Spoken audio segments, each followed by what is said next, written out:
Okay, ito mga bay, welcome back sa channel natin, Boyax Visitek. Nagbabalik na naman po sa inyong harapan. At sa ngayon mga bay, meron tayo ditong isang LED TV na China. Yan. So, bali, hinatid to ng ating kapitbahay sa dito kasi may problema yung kanyang TV. Itong TV na to mga bay ay ito yung ginagamit sa kanyang karaoke, maliit lang to. Dito yung kanyang brand, Pensonic. Ayan. Ito rin yung kanyang model number mga bay. At kung gaano siya kalaki yung screen niya mga bay, no. So ito yon, Pensonic 18 inches LED television. Ayan. So meron siyang USB, HDMI, VGA, at saka RCA niya. Ayan, antenna, no. Ayan. So kung muna nasisira itong unit na to ay palaging common ay yung kanyang standby mode yung kanyang problem dito bay. So maraming dahilan kung bakit siya standby mode. So yan, nakasaksak na to, meron na siyang ayan, may indicator light na siya. So meron siyang supply mga bay, no.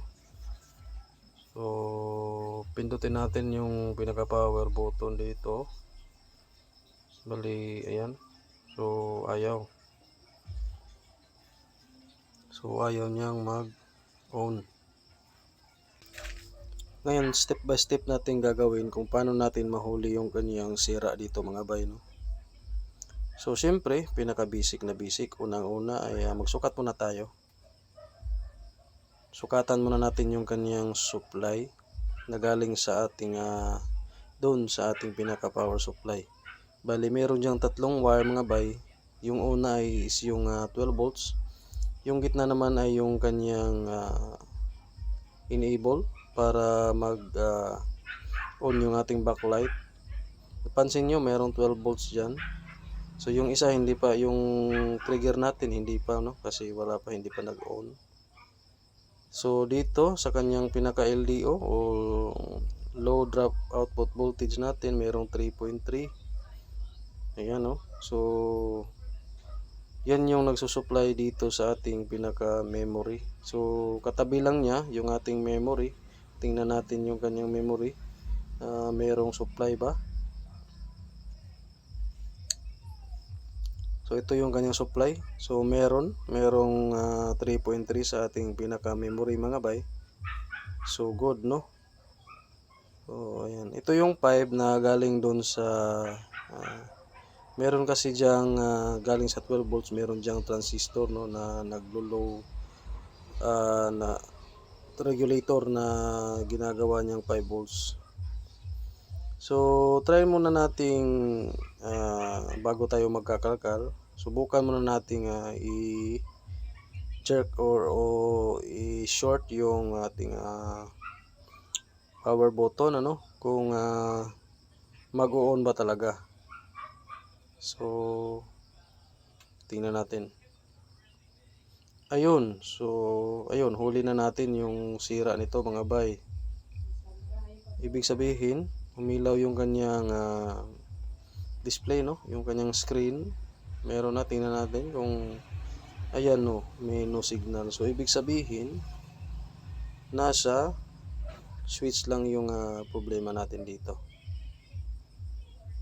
Ayan, so ayaw talagang mag-off o gumana, no. So try natin i-off kung mag-off pa ba din.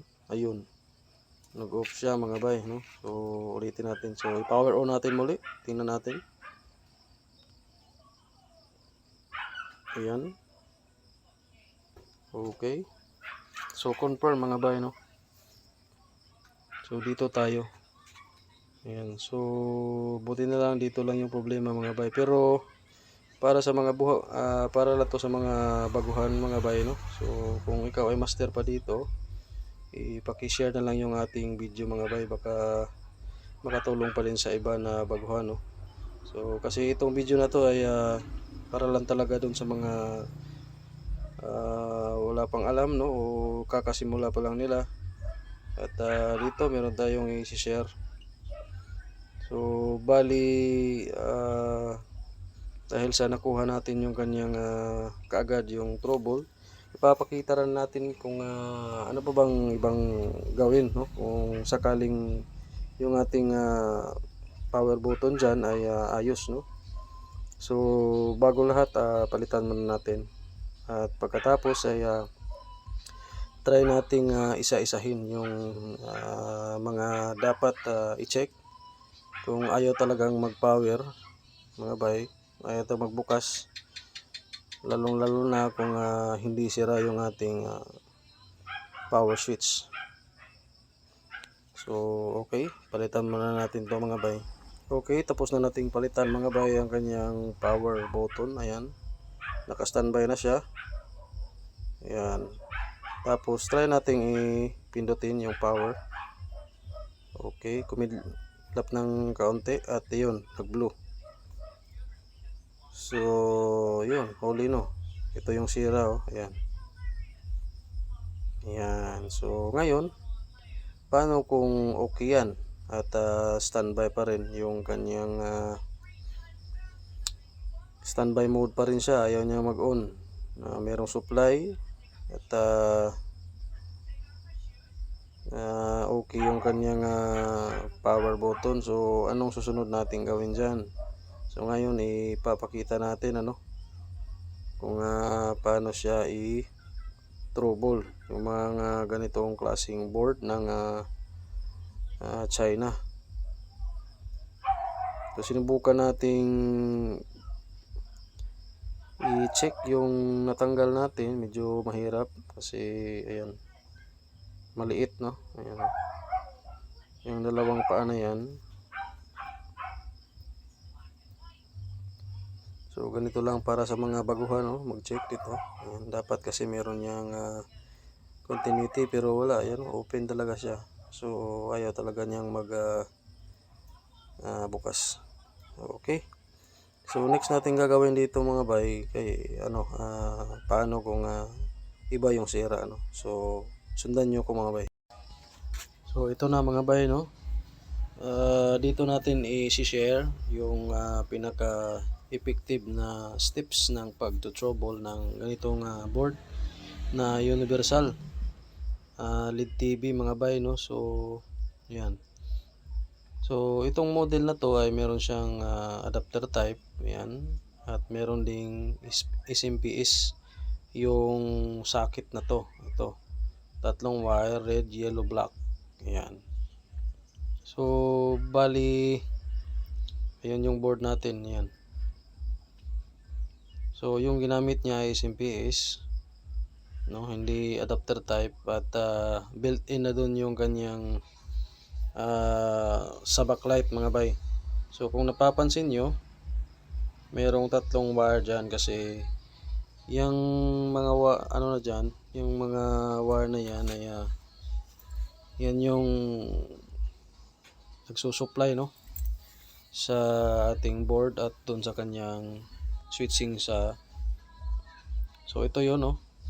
So itong pinakauna dito, yung red, yellow at saka black, so supply yung red, yung yellow naman ay switch para sa ating backlight. Ayan.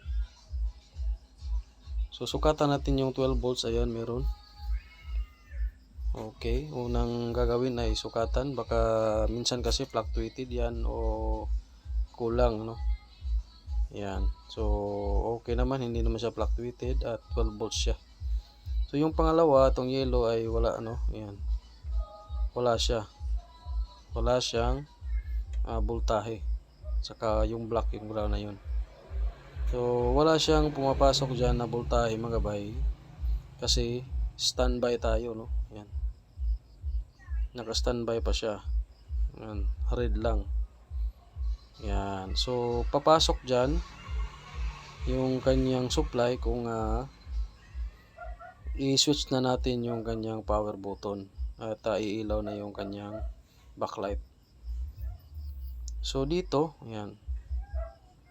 So i-check nyo to, no? So meron ditong transistor, so ilipat natin, no? Ayan. So lapit natin. Napapansin nyo mga bay, meron dyang transistor, no? At saka may katabing IC.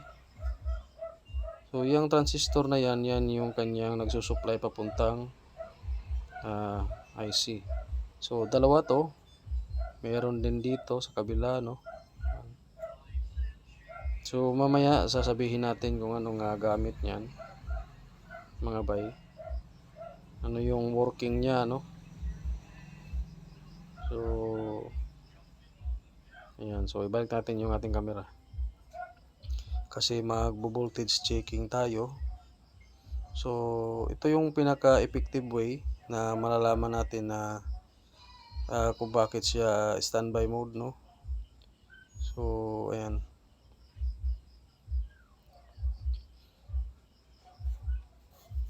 Okay. So sukatan natin mga bay. So dito sukat tayo, no? So try na natin maglagay ng data dyan sa screen. So sa transistor na to, ito yung pinaka-input niya, no? Ayan. So tapos lumabas dyan yung kanyang pinaka-in dito. Mula dito sa 12 volts, meron dyang nagre-regulate ng 5. Tapos pumunta dito sa kanyang pinaka-transistor regulator, ano? Yan, 5 volts. Tapos yung kanyang output naman dito ay 3.3. Yan, so itong LDO na to, standby pa lang siya, meron na dapat yan, no? Kasi yan yung supply ng 3.3 natin na memory pala. So ayan. Tapos dito naman sa kabilang transistor, yan, dapat wala pa, no? Yan, yung in nya wala, yan, no? 0. So dahil sa wala yung in nya, siyempre wala siyang out, standby. So dapat kapag naka-standby yan, wala yung voltahe, ano? Wala yung voltahe. So yan yung kanyang normal working. Ito yung kanyang 5, yan, may maliit na transistor katabi ng ating LDO, low drop output voltage. Yan, so kapag nag-standby tayo, wala yang hindi yan nagsiswitch, no? Ngayon try nating i-switch. Yan, try nating i-power on yung ating unit. Yan. So ayan, nag-power na yung kanyang screen, nag-blow na yun, no? Ayan. So bali mga ba, yung pinapakita natin dito is yung kanyang tamang sequence ng yung kanyang pagsiswitch, no, dito. So ayan, 12 volts pa rin. Tapos dito sa kanyang yellow, ayan, meron na, no, kasi nag-switch na yung kanyang backlight dyan, pati yung kanyang sa ating LVDS papuntang ating screen. So tingnan natin yung kanyang isang LDO na 3.3, meron, no? So hindi yan mawawala, meron talaga yan, yan, sa ating memory. So yan. Tapos dito tingnan natin, yung kanyang in dito sa isa, ayan, meron na. So nagsiswitch na siya. Ayan. Tapos dito meron ng 5, meron 5, ayan. So dito yan pumunta yung 5 nya. Ayan. Dalawang transistor kasi nagkatabi dyan na maliit. So ayan, no, 1.8. Kanina wala yan, no? So dapat ito yung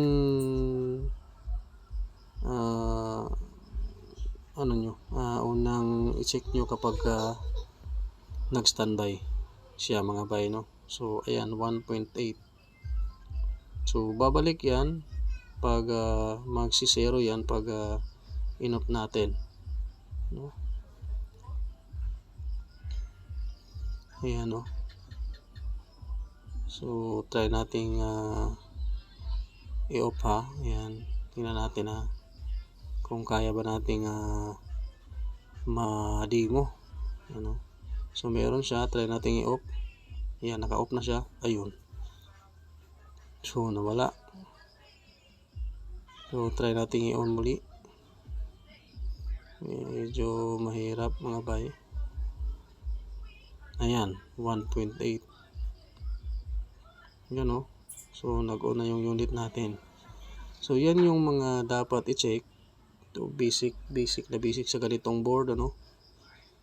Ayan, so kung mag-standby mode siya at hindi sira yung inyong button mga bay. Yan, no? Kapag ganyan, dalawa lang yan, no? Sira yung regulator or yung IC na niya talaga. Okay. Yan, so ganoon lang mga bay. Pag standby mode, check mo yung ganyang switch. Tapos check mo na rin yung ganyang kaagad, check mo yung supply niya. Dapat merong 3.3 at yung switching, no, na 1.8. So dito, no, yung kanyang 3.3 papuntang paulit-ulit lang tayo, no. Okay, ito na siya mga bay. So maraming salamat sa inyong panonood mga bay hanggang sa ulitin, no. Ayan, no, working na yung inayos natin at nakapagbigay na tayo ng tips. So sa mga hindi pa nakapag-subscribe, subscribe na kayo mga bay. Ayan, goodbye.